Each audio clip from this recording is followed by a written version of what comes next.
వారానికి ఒకసారి ఉపవాసం ఎంత మంచి హ్యాబిటో తెలుసా? దాని వెనక ఎంత సైన్స్ ఉందో ఇవాళ డీకోడ్ చేద్దాం. కొన్ని కల్చర్స్లో ఇది చాలా కామన్ అలవాటు.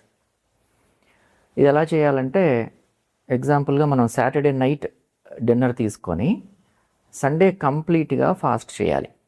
అంటే వాటర్ కానీ బ్లాక్ టీ ఆర్ కాఫీ అంతే, ఇంకేం తీసుకోకూడదు. మండే మార్నింగ్ రెగ్యులర్గా బ్రేక్ఫాస్ట్ చేయొచ్చు. దీనివల్ల యూజెస్ ఏంటంటే, మనం డైలీ కాసేపు పడుకొని బాడీకి మైండ్కి రెస్ట్ ఇస్తున్నాం కదా.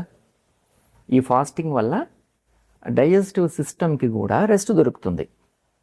దానివల్ల పొట్టలో ఉన్న లైనింగ్స్ రిపేర్ జరగటానికి టైం ఉంటుంది. మంచి బ్యాక్టీరియా గ్రో అవుద్ది. ప్యాంక్రియాస్కి రెస్ట్ ఇవ్వటం వల్ల ఇన్సులిన్ సెన్సిటివిటీ పెరిగి షుగర్ లెవెల్స్ బాగా కంట్రోల్లో ఉంటాయి. ఏం తినం కాబట్టి మనకు కావాల్సిన క్యాలరీస్